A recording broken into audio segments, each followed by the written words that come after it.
students. Today we will discuss chapter basic geometrical idea. From this chapter we will discuss angles. First we have to discuss what is angle or what is meant by angle. An angle is a figure formed by the two rays with the same initial point.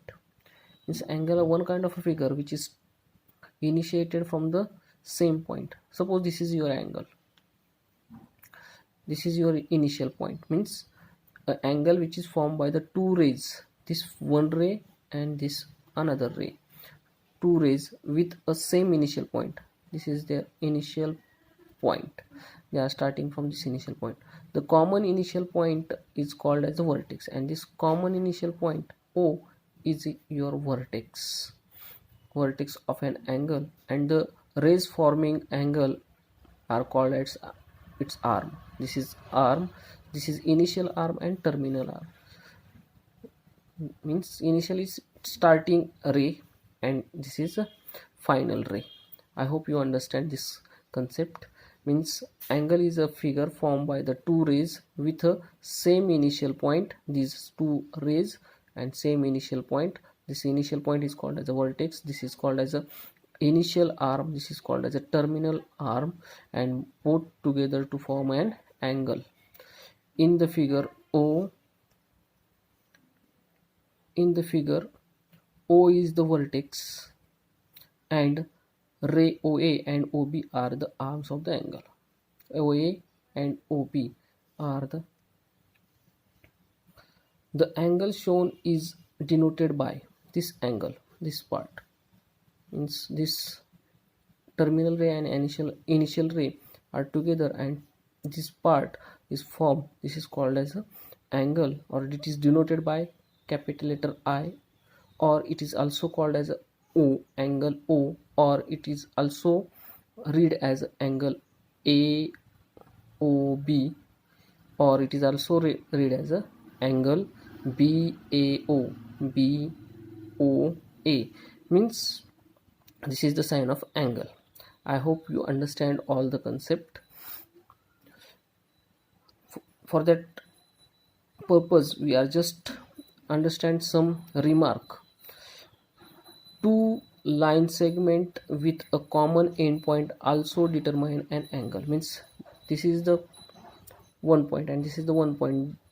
This O is a common point of a ray OA and OB.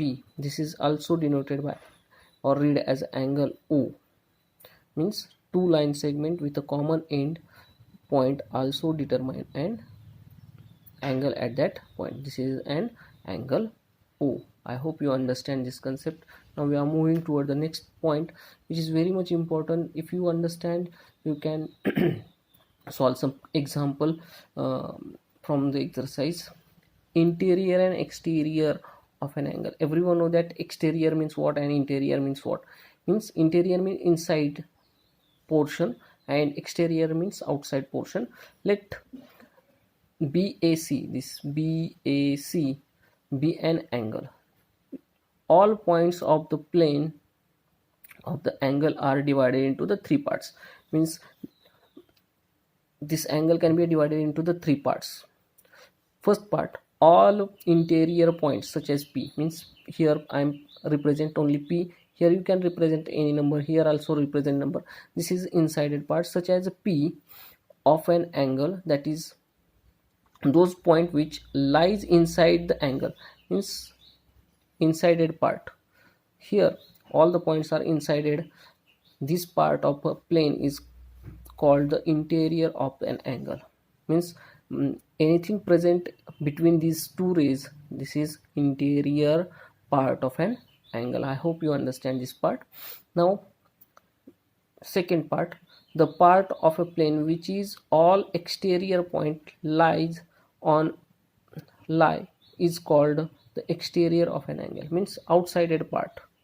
Means from this ray and this ray, outsided part is called as the exterior part. Suppose you can take any point here, Z. Here also you can take any point eye, like that. Means those part are outside from this angle is called as exterior part of an angle. And third part, all points such as, you observe this here, q, which is lie on an angle itself. Third part is a lie on a angle itself, q. I hope you understood all the part. You have to keep that things in your mind. If you are getting any kind of a doubt or problem regarding this part, you just call me back. Have a nice day.